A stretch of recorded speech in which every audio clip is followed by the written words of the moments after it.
Um, Again, before I go over to specifying what programs we have for the second tranche, one quick look at some major reform steps which are in the pipeline. You know, the labor codes related matter is in the Parliament. Some reports are also with the Standing Committee. We are committed to making it better for the workers, and the workers' welfare is top on our agenda.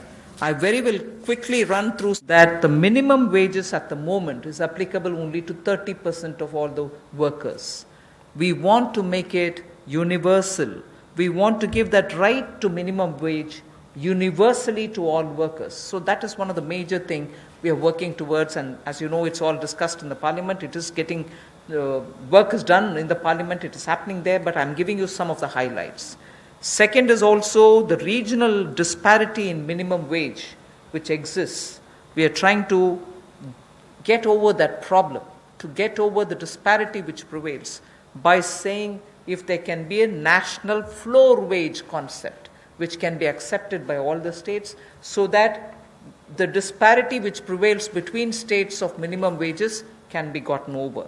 We are also talking about compulsorily giving appointment letters for everybody who is taken in, so that it gets formal, and also making sure annual health checkup is made mandatory for all the employees. Benefits also for workers in the interstate migration of workers, so that nowadays we come to know that workers don't get recruited through an agency or a group, which are normally the groups which bring in unskilled workers. Now employers are directly taking them on, and therefore for that also, coming from various destinations, we want to have a definition of interstate migrant workers. Again, on migrant workers, this will help in defining them better and reaching out benefits to them better. All this is in the Parliament. I'm not saying it as a part of this package, but I'm only giving you a clear picture that we are committed towards improving the lot of the workers and making sure that migrant workers and other workers are treated a lot more with their formal benefits reaching them. Portability of welfare benefits is also being contemplated in the Parliament for migrant workers. Again, looking at pan-India to all districts, we want to extend the ESIC benefits to all establishments which employ at least 10 people or more, and in some of the notified districts. Looking at also employees, establishment which have less than 10 employees, we want to, at least in a voluntary basis, make sure ESIC can be extended to them. On a voluntary basis, because they're very small, we don't want to burden them with anything. The other thing that we're looking at is to make it mandatory to have ESIC coverage through notification by the central government for employees who are working in hazardous industries. Because even if they are small and they don't get included through a central notification, we want to make sure ESIC coverage is given to all those who are working in smaller units but which are engaging in hazardous activities. They get the benefit of ESIC coverage. And social security schemes are being extended even to gig workers and platform workers. That is now urban phenomena, and they should get that coverage. So we want to bring gig workers into it. We're also looking at reskilling of retrenched workers. Now in the context of COVID, this was all designed before, but in the context of COVID, we probably will have a situation where a lot of retrenched workers will need to have a reskilling exercise. And again, all occupations should be opened for women with night working rights, and also there making sure safeguards are provided for all of them. Provision also for social security funds for unorganized workers, and gratuity to be given for fixed term employment. So these are some of the things which are our commitment, which is revealed in the labor codes. 44 labor different acts have all been now compressed with extensive discussions and consultation.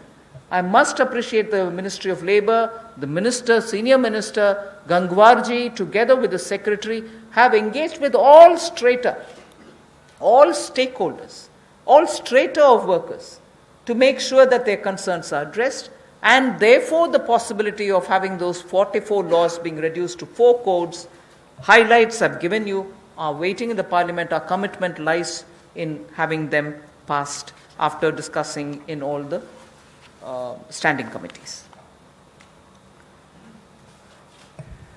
Labour code के माध्यम से हम लोग जहां मजदूरों को लाभ देने जा रहे हैं, अगर आप देखेंगे तो देश में जो न्यूनतम वेतन है वो लगभग 30% वर्कर्स ही उसका लाभ उठा पाते हैं।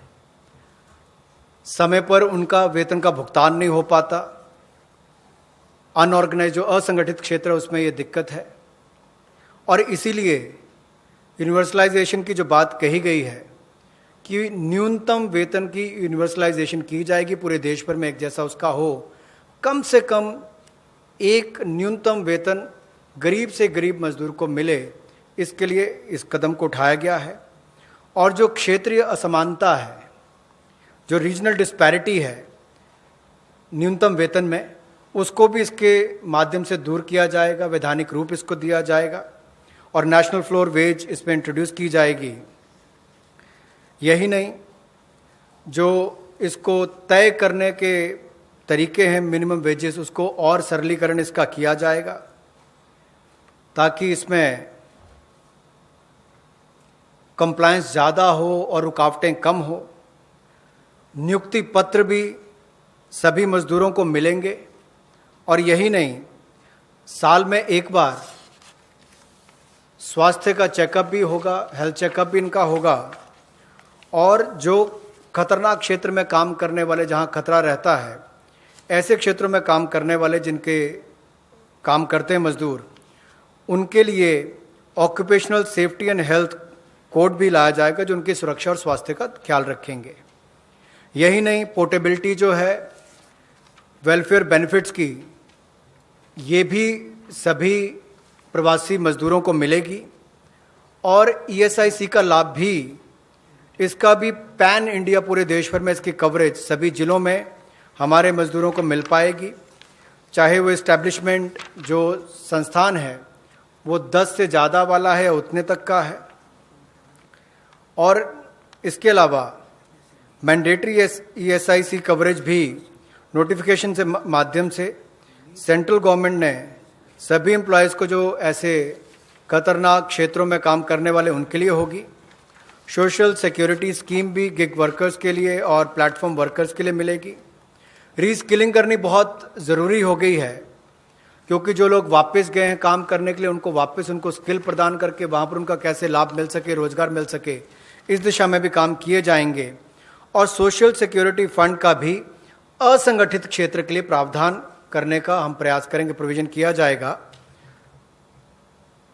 और जो महिलाओं के लिए कामकाज के क्षेत्र खुले हैं, उसमें रात्रि के समय अगर काम करना पड़ता है, ड्यूटी करनी पड़ती है, तो उसमें सेफगार्ड्स अलग अलग तरह के लाए जाएंगे। Quickly of yesterday's, you know, we've spoken about 3 lakh crore emergency working capital facility. We have also spoken about no global tenders for 200 crore, up to 200 crore for Indian, small companies also to bid for those, and so on. So yesterday's announcement, I thought I'll very quickly give you. I will be providing this one slide. I'm spending not very much of a time on that. I'll move over to talking about one thing there. If you can please go back to the previous slide. One thing there on the tax deduction at source and tax collected at source, where we've reduced the rate by 25%. I will, after the presentation, have Revenue Secretary give you a clear explanation of who it includes and who it doesn't. So the TDS and TCS explanation, you have the Finance Secretary next to me, who is also the Revenue Secretary, who will be able to explain it. But otherwise, that slide will be given to you. So instead of going too much into detail, I just want to highlight the fact the EPF support of paying 24%, the 12% of employer, 12% of the employee, is borne by the Government of India. 24% is being borne by the Government of India for the past 3 months, and we have extended that for the next 3 months also. June, July, August is also getting added. This is something which I did mention yesterday. And similarly for others, it has been reduced from 12 to 10% for the employer and the employee. However, the employee will get the 10% for the for the government-related public sector undertakings, where the government pays the 12 plus 12. पिछले कल जो सूक्ष्म लघु और मध्यम उद्योग के लिए घोषणा की गई थी, उसका बड़ा कारण ये भी है, और माननीय प्रधानमंत्री जी ने अपने 12 तारीख के भाषण में कहा भी था कि हमारे लघु मंझोले उद्योग जो हैं, ये जो हमारे एमएसएमई हैं, ये करोड़ों लोगों की आजीविका का साधन है, जो आत्मनिर्भर भारत के लिए हमारे संकल्प का मजबूत आधार है। और इसीलिए पिछले कल लाखों करोड़ रुपए का जो बेनिफिट दिए गए, या मैं कहूँगा सहयोग दिया गया। इन लोगों ने कभी मदद नहीं मांगी, सहयोग मांगा, और सहयोग देने का काम कल भारत सरकार ने मोदी जी के नेतृत्व में किया है एमएसएमई सेक्टर के लिए। और उसमें ही एक बड़ा सहयोग था, मार्च, अप्रैल, मई महीने में एम्प्लॉय प्रोविडेंट फंड 12% एम्प्लॉय और एम्प्लॉयर का हिस्सा भारत सरकार दे रही है, और अब इसको अगले 3 महीने जून, जुलाई, अगस्त तक और बढ़ा दिया गया है। इसके अलावा जो 12% दोनों को देना पड़ता था काम देने वाले को, अब उसको 10% कर दिया गया है। लेकिन जो भारत सरकार के सेंट्रल पीएससीज हैं, वो अपना 12% ही देंगे। I go over to today's announcements. I said there are three steps that we want to explain about the migrants. The first thing relates to free food grain. Free food grain supply to all migrants for the next 2 months. How is this? You are aware, we had already announced that for the public distribution system-based, card-based people who get their regular quota of rice or wheat and in their residences, we had added free 5 kgs for them, either of rice or wheat, and also said 5 kgs per individual, but per card 1 kg of pulse was announced earlier. And that additional 5 per month kg of wheat or rice was being given free. That was made clear. Now what we are saying is that continues, that remains intact. But for those who are non-card holders, meaning they are neither under the National Food Security Act, nor are they holders of any state-level cards, for them, they shall be given 5 kgs per person of wheat or rice, or 1 kg of chana, so that is for per family. And if the person is remaining without card, he can also get it. We are engaging with the state governments to make sure that they know where these migrants are, they can approach them and give them, because most of these migrants who have no cards are staying in those camps which are being run either by the government or by the NGOs, and therefore, based on a rough assessment which has been given to us by all the state governments, we think there are about 8 crore migrants for whom benefit will reach through this free food grain supply. The central government will take the cost and they will not be charged. 3,500 crores will be spent on this intervention within the next 2 months. So I know migrants are also moving out, either they're going back, very few are coming back. Irrespective, we are saying for the next 2 months, they shall get free rice or wheat and also 1 kg per card, per family. Without card also, you can get your rice, wheat or wheat or chana. So this will reach through the state governments. State governments will be implementing agencies. They will identify the migrants. They will take care of the full distribution and they will provide the details. The initial assessment is what I've told you. The numbers may change depending on how the state governments are going to. We made provision for this many. That's exactly what I want to convey. प्रवासी मजदूर जो भारत और मैं कहूँगा राष्ट्र निर्माण में लगे हैं, उनके लिए राशन की सुविधा उपलब्ध करवाने के लिए ऐसे 8 करोड़ प्रवासी मजदूरों के लिए 3500 करोड़ रुपए का प्रावधान मोदी सरकार करवाने जा रही है।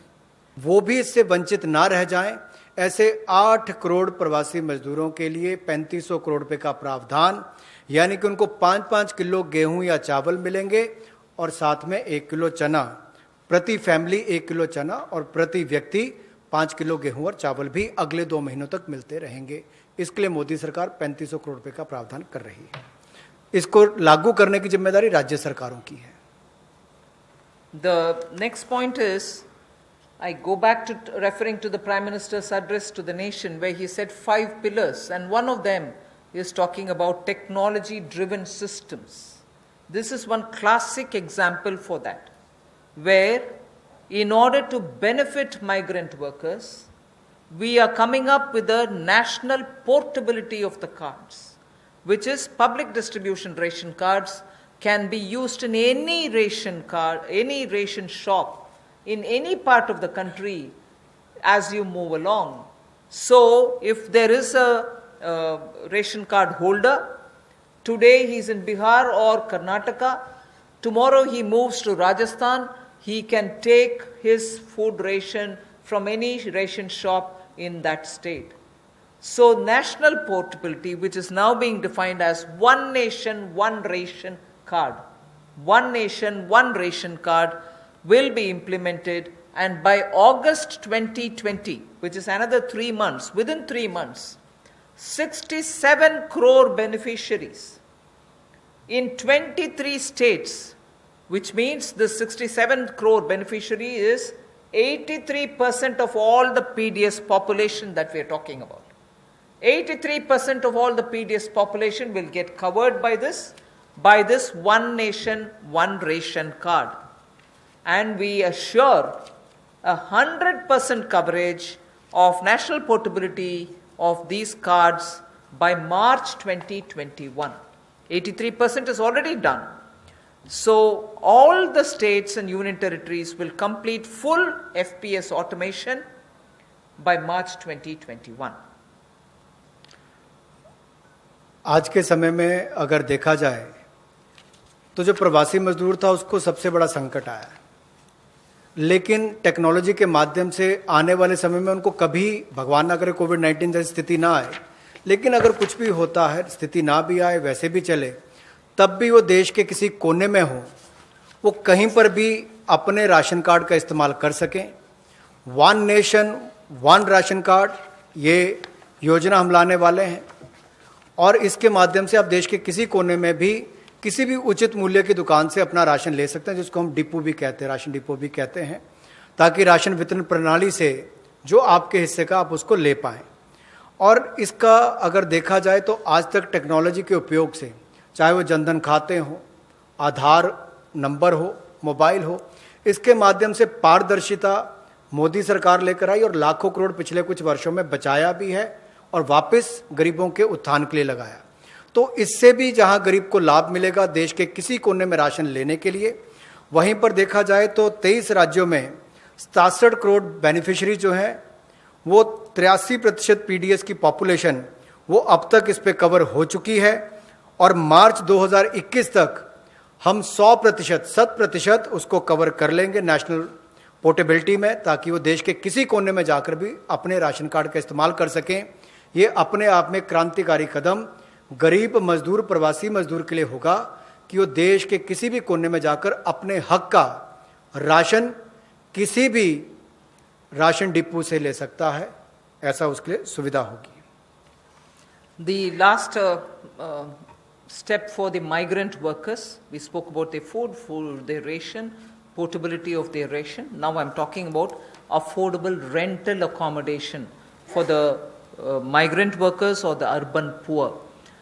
Government has plans to launch, and very quickly it shall launch under the PM Awas Yojana for the migrant labor and urban poor, a particular scheme of affordable rental housing scheme, whereby we have 3 different ways in which we want to achieve it. We are asking incentivizing manufacturing units, industries, institutions and associations to on their private land build and develop affordable rental housing complexes. And we are also converting a lot of government funded housings in major cities which are remaining vacant into affordable rental housing accommodation. They can become affordable rental housing complexes, and this shall be done on a PPP mode through concessionaire agreements, through which they can invest somewhat some money to keep it up and also somewhat some money to make it ready, and then derive the rental, like the way the roads have, the toll little collections. Similarly, here they can collect small amount of rent and make some arrangement.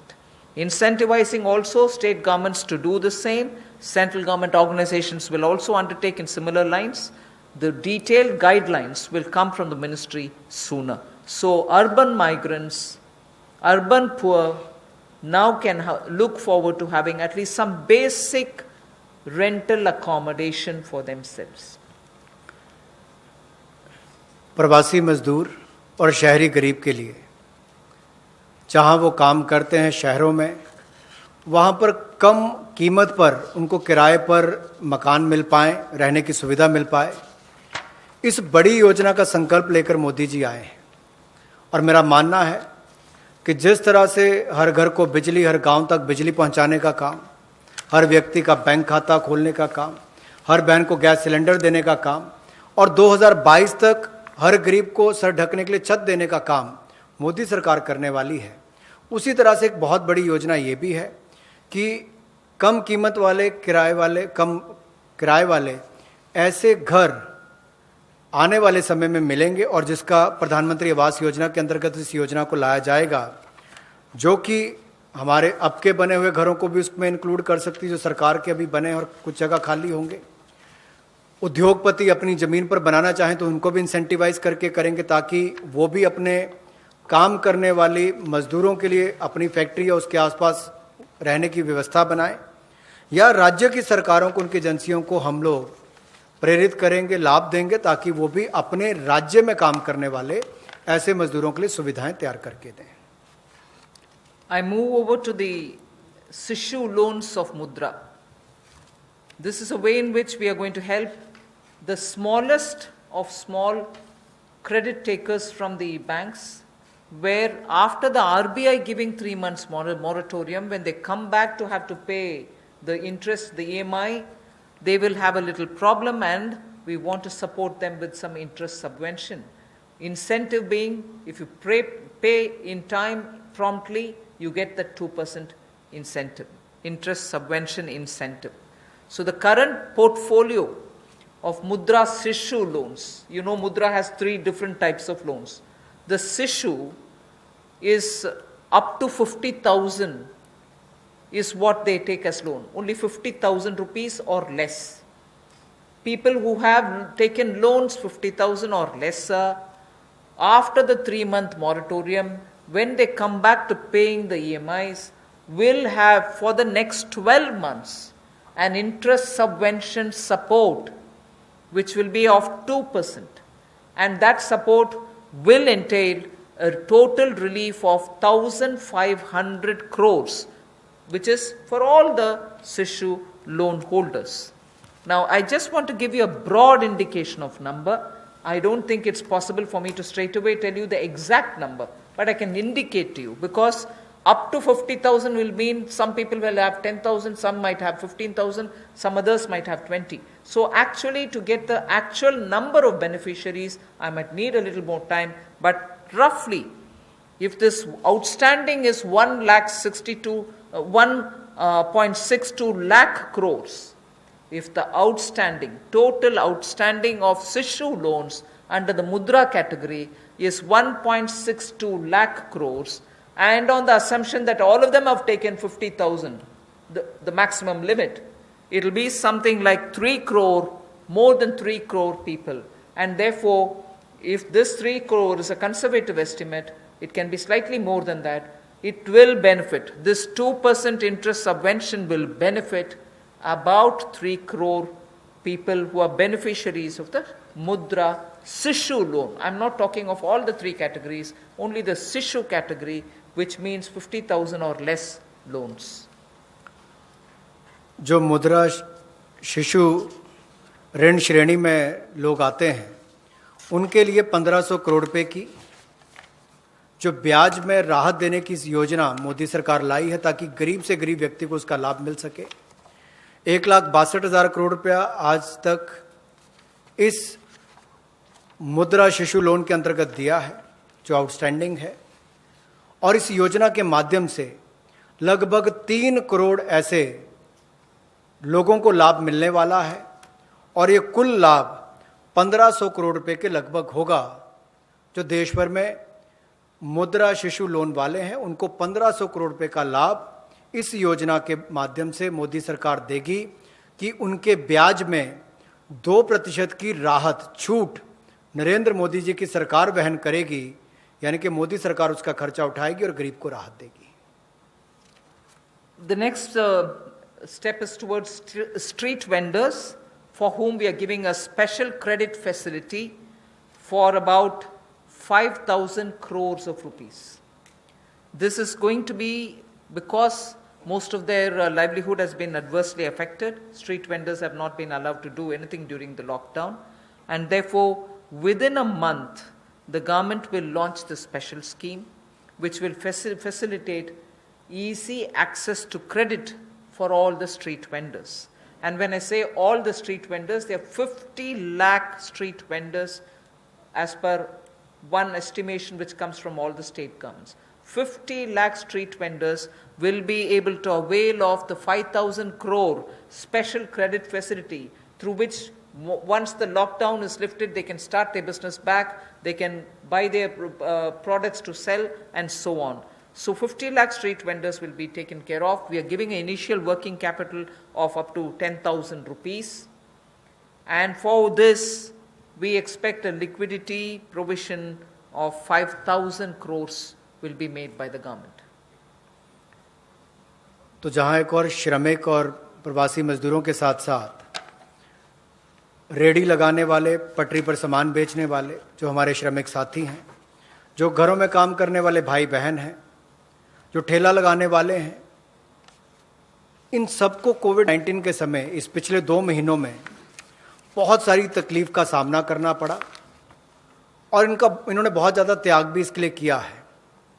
और ये 5,000 करोड़ रुपए की विशेष सुविधा केवल इनके लिए, रेहड़ी ठेला लगाने वाले, पटरी पर सामान बेचने वाले श्रमिक साथी, इनके लिए लेकर आए हैं। ये 10,000 की इनको प्रति व्यक्ति सुविधा मिल सकती है, क्योंकि किसी को चाय बेचनी है, सब्जी बेचनी, कुछ और बेचना है, तो 2,000 10,000 तक वो अपना सामान लेने के लिए उसको सुविधा मिल सकती है। और ये 1 महीने के अंदर सरकार इसको लॉन्च कर देगी। और जो मोबाइल से पेमेंट करेगा, डिजिटल पेमेंट करेगा, उसको इसके ऊपर इनाम भी मिलेंगे। और यही नहीं, डिजिटल पेमेंट्स का एक लाभ उनको और मिलेगा कि उनको आने वाले समय में 10,000 की बजाय ज़्यादा पैसा मिल सके, क्योंकि उनका व्यापार लेखा जोखा ध्यान में आएगा तो बैंक भी उनको ज़्यादा पैसे देने के लिए तैयार होंगे। तो डिजिटल पेमेंट को भी इससे बल मिलेगा, और उन लोगों को भी आने वाले समय में अतिरिक्त धन उपलब्ध कराया जा सकता है अपना कामकाज बढ़ाने के लिए। जैसे कल हमने एमएसएमई की केवल डेफिनेशन चेंज की, लेकिन उसका इतना बड़ा इम्पैक्ट है कि लोग अपना कारोबार बढ़ा सकते हैं। यहाँ पर भी डिजिटल पेमेंट से इतना बड़ा बल मिल सकता है कि लोगों को आने वाले समय में कर्ज ज़्यादा मिल सकता है और अपना व्यापार बढ़ा सकते हैं। ऐसे लगभग 50 लाख सड़कों पर, रेडी पर, फड़ी पर काम करने वाले, ठेले पर बेचने वाले लोगों को, घरों में काम करने वाले लोगों को लाभ मिलेगा। और 5,000 करोड़ रुपए की सुविधा केवल ये श्रमिक, हमारे पटरी पर काम करने वाले ठेले और रेडी वालों के लिए किसी ने की है, तो नरेंद्र मोदी जी की सरकार ने इसमें दी है। I move to the next, which is generation of, we've gone to the housing.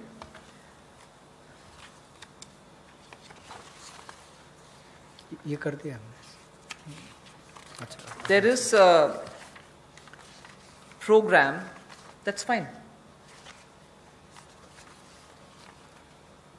We wish to give the middle income group and that too the lowest strata of the middle income group, who get only 6 lakhs to 18 lakhs annual income. So they are probably above poverty line, all right, and slightly over that, but clearly the middle class, the lowest rung of middle class, who are up to 6 to 18 lakhs only annual income. For them, there is a credit-linked subsidy scheme which was introduced by Government of India in May 2017. This was operationalized from 17, but it was extended only up to 31st March 2020. This scheme benefits a lot of people who want to have simple, affordable houses. So this scheme, which is credit-linked subsidy scheme, is being extended up to March 2021. Government will extend this scheme, and we think over and above over 3.3 lakh crores of 3.3 lakh families which benefited till now, 3.3 lakh families which benefited till now, will now additionally have another 2.5 lakh middle income families which will join in by this 1 year extension that we are offering. That scheme, which started in 2017, was to end in March 2020.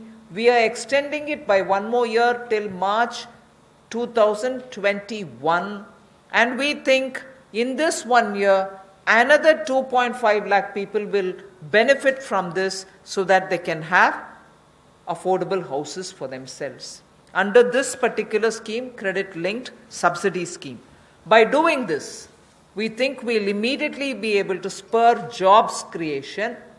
Immediately the demand for steel, cement, and also transportation, heavy-duty transportation, will all improve. And construction materials will also come to be demanded. And therefore, this will have immediate impact on the demand side of the